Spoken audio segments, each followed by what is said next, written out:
Selamat pagi untuk teman-teman media yang terkasih dan semua yang telah hadir pada hari ini di Geraha Pemuda Lantai 1 Gereja Katedral Jakarta. Di mana pada hari ini kami dari Keuskupan Agung Jakarta mengadakan sebuah press conference yaitu terkait dengan Hari Anak Keuskupan Agung Jakarta yang tentunya acaranya akan diselenggarakan tanggal 5 pada hari Sabtu esok, tanggal 5 bulan Oktober tahun 2024.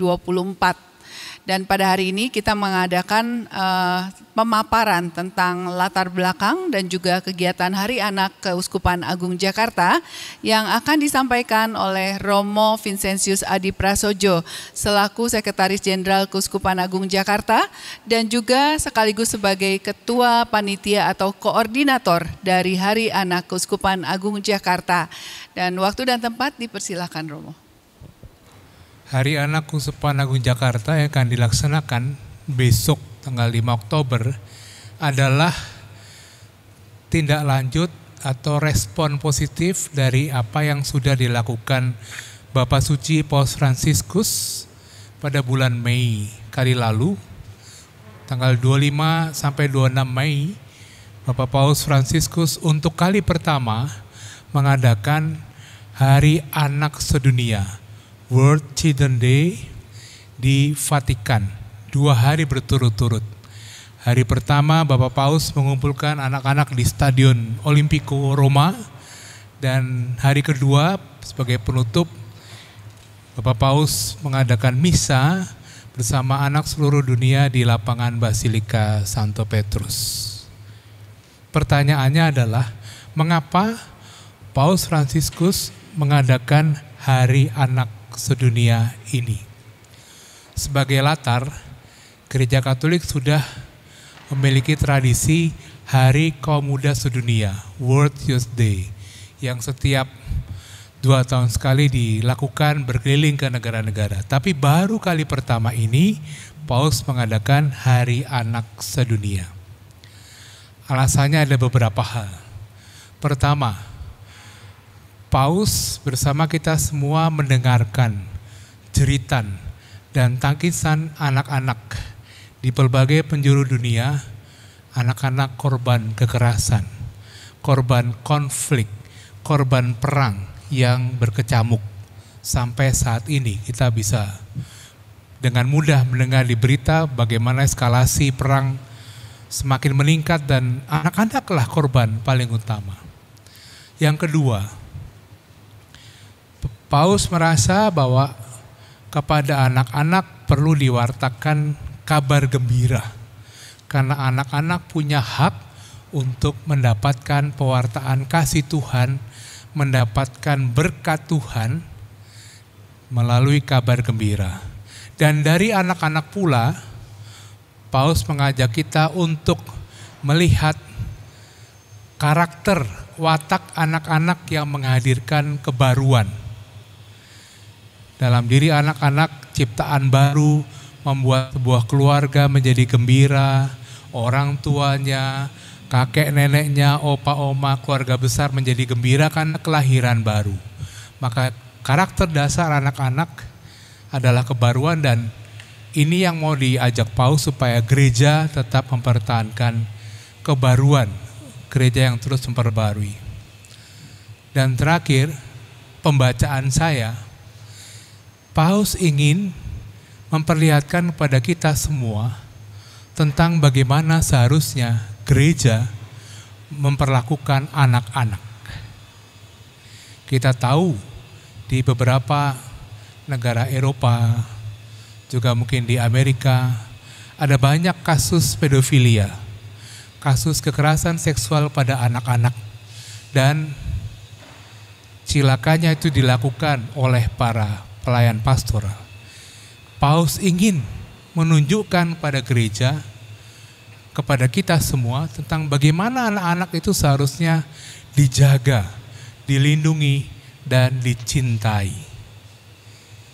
Refleksi saya terhadap sikap Paus ini dalam 3 hal ini yang kita lanjutkan dengan Hari Anak Keuskupan.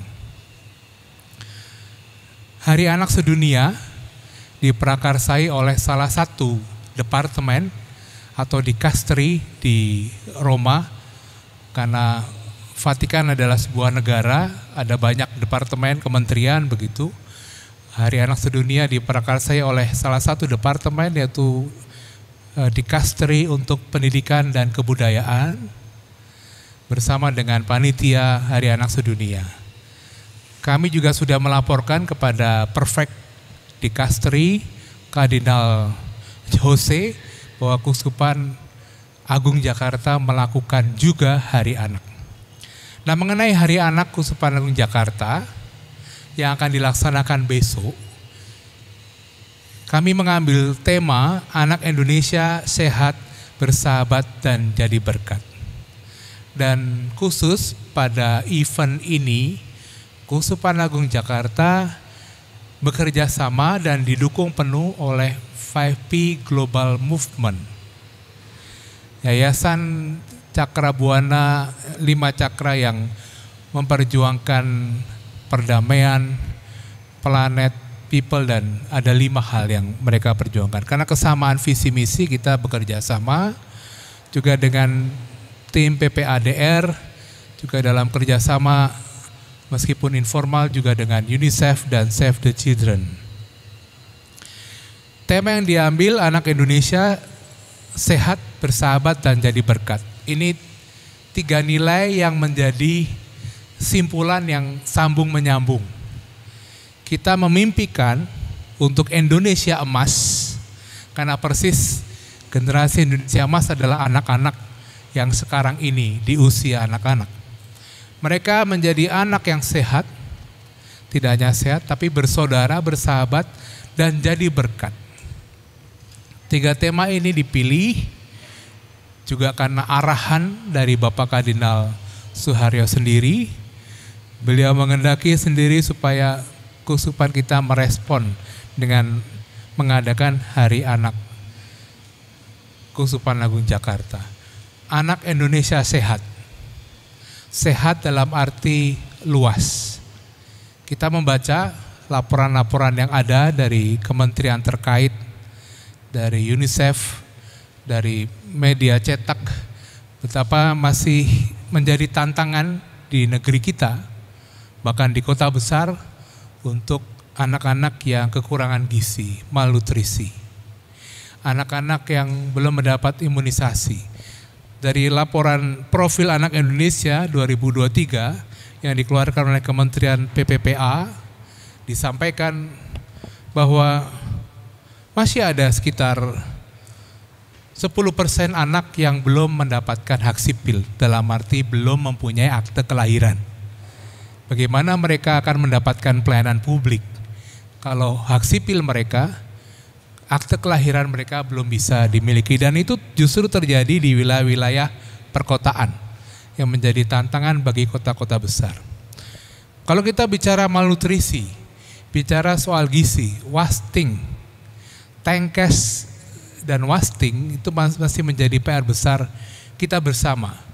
Kita perlu mendukung pemerintah, masyarakat, gereja sebagai salah satu unsur dalam masyarakat sipil, civil society, punya kewajiban untuk bergandengan tangan dengan pihak pemerintah, memastikan anak-anak Indonesia kecukupan gizi. Selain sehat juga bersahabat. Bersahabat ini punya beberapa aspek, yaitu bersaudara, berteman dengan siapapun. Kita tahu masih ada kasus-kasus bullying di sekolah-sekolah, masih ada kasus kekerasan yang mereka alami, anak-anak alami, dan menjadi tantangan untuk kita memastikan anak-anak kita bisa bersaudara, bersahabat, lintas agama, suku, dan ras. Selain bersahabat dengan sesama, tetapi juga bersahabat dengan lingkungan hidup. Karena global warming yang terjadi di lingkungan kita, yang paling terdampak adalah anak-anak. Anak-anak yang menjadi korban utama dari katakanlah polusi udara, katakanlah air sungai yang kotor, dan berbagai situasi krisis lingkungan hidup yang kita alami. Lalu anak-anak ini juga dipanggil menjadi berkat. Mereka yang sudah sehat, bersahabat, diberkati, dipanggil menjadi berkat. Supaya dalam diri mereka sejak awal punya benih kepedulian dan bela rasa. Mereka bertanggung jawab pada teman-teman mereka, bertanggung jawab pada alam semesta, pada lingkungan hidup, dan juga dengan semua. Itu yang menjadi 3 topik dari Hari Anak. Hari Anak sendiri besok akan terdiri dari 2 kegiatan besar. Yang pertama dari pagi hari, anak-anak 1.000 anak-anak dan para pendamping sekitar 300, mereka akan melakukan aktivitas permainan bermakna. Tidak hanya sekedar permainan, tapi permainan yang bermakna dengan 3 klaster.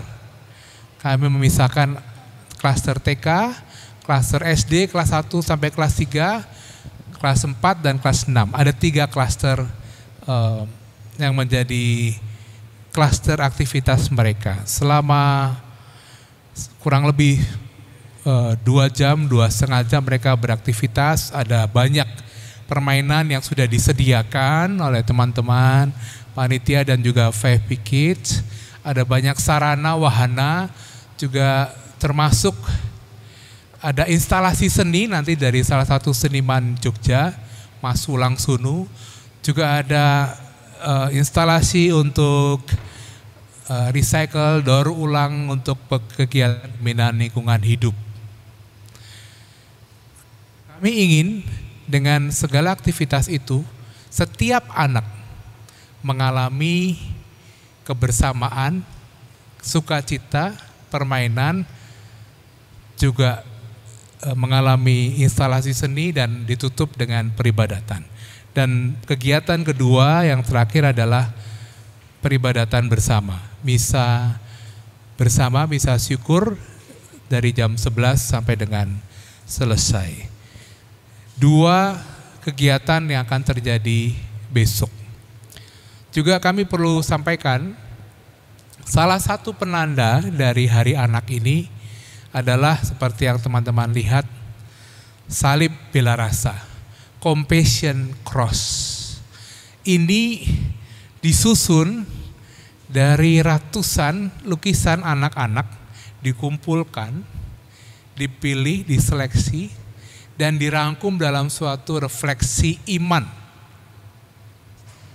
Disebut salib bela rasa karena dalam bagian-bagian dan lukisan yang utama, di situ bisa kita lihat mercusuar. Anak-anak dipanggil menjadi mercusuar, pemberi terang dalam banyak hal. Anak-anak menjadi inspirasi baru bagi kita untuk beriman. Juga di sana ada jembatan. Seperti ajakan Paus Fransiskus sendiri, mari kita menjadi jembatan daripada tembok. Karena untuk mencapai perdamaian dunia, jembatanlah yang diperlukan. Anak-anak akan memiliki semangat menjadi jembatan persaudaraan. Juga hati kudus Yesus di bagian tengah. Ini lukisan-lukisan yang mau merefleksikan iman anak-anak sekaligus kepedulian anak-anak. Maka disebut compassion cross, salib bela rasa.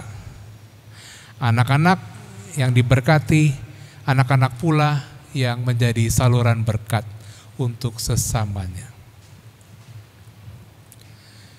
Demikian kurang lebih teman-teman warta media untuk kesempatan ini. Sekali lagi terima kasih untuk kehadirannya. Kami berharap teman-teman bisa bekerja sama dengan kami, membantu kami terutama untuk menyebarluaskan kabar gembira dan juga nilai-nilai yang kita perjuangkan bersama demi kebaikan anak-anak Indonesia. Terima kasih. Terima kasih Romo Adi Prasojo yang telah memberikan penjelasan, pemaparan untuk kegiatan Hari Anak Keuskupan Agung Jakarta yang akan dilakukan pada tanggal 5 Oktober 2024 esok, yaitu dari pukul 7.45 sudah dilakukan registrasi ulang, kemudian 8.15 akan dimulai. Dan seperti tadi rangkaian acaranya juga sudah kami sampaikan dalam warta media yang sudah kami siapkan. Dan barangkali ada teman-teman media yang akan bertanya. Semoga, ya silakan Mas dari Metro TV. Selamat pagi, selamat siang Romo, Bernardin Mario dari Metro TV. Mau tanya soal besok, ini ada pejabat daerah atau negara yang datang, terus untuk selesai acara ini dari Keuskupan Agung Jakarta akan ada rekomendasi kah kepada mungkin kepala daerah terkait dengan tadi kan disebut anak-anak ini bertumbuh kembang di ruang yang penuh dengan polusi, masih mengalami bullying dan kurang gizi. Apakah nanti akan ada rekomendasi dari Keuskupan Agung Jakarta untuk kepala daerah ataupun kepala negara yang ataupun menteri-menteri yang bersangkutan? Demikian. Masih dalam konfirmasi, kemungkinan besok Ibu Menteri, Ibu Bintang akan hadir bersama. Dan setelah acara besok kita akan doorstop dengan Bapak Kardinal sendiri, kita akan sampaikan butir-butir atau follow up yang perlu diperhatikan bersama. Karena gereja menjadi bagian dari masyarakat sipil, civil society yang ingin bekerja sama dengan pihak pemerintah, dengan siapapun untuk memastikan generasi anak-anak Indonesia, Mas. Begitu, Mas. Baik, ada lagi yang mau ditanyakan?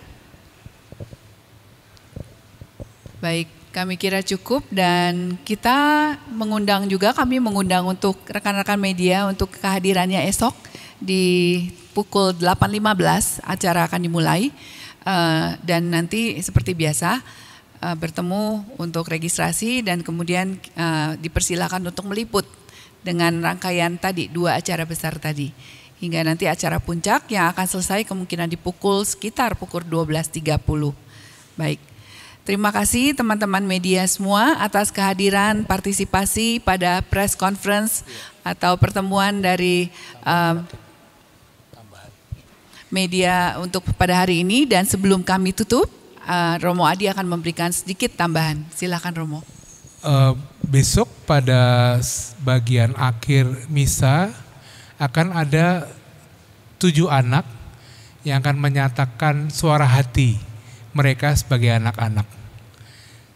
Ini menjadi follow up yang perlu kita perhatikan bersama, baik itu gereja, pemerintah, masyarakat sipil, segala pihak.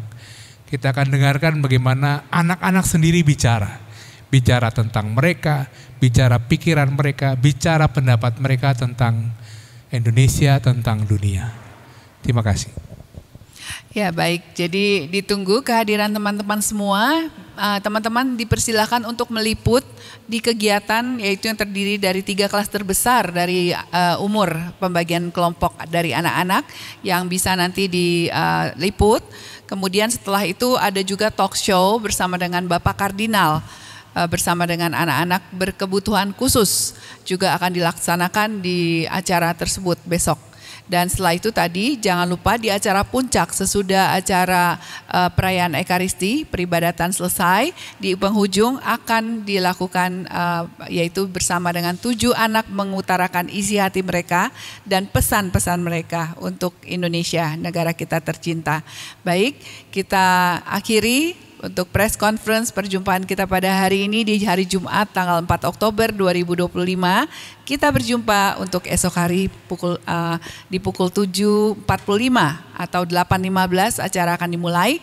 Dan silakan kita berjumpa di lantai 11 Ciputra Artpreneur, Ciputra World, tanggal 5 Oktober 2024 dan sebagai catatan mungkin esok hari karena ada kegiatan yang bersamaan mungkin teman-teman bisa memprediksikan waktu berhubung kekhawatiran mungkin akan terjadi kemacetan mungkin ya, jadi silakan untuk memprediksikan waktu kedatangannya. Terima kasih banyak atas perhatian dan kehadiran teman-teman semua dan kita berjumpa esok hari. Tuhan memberkati.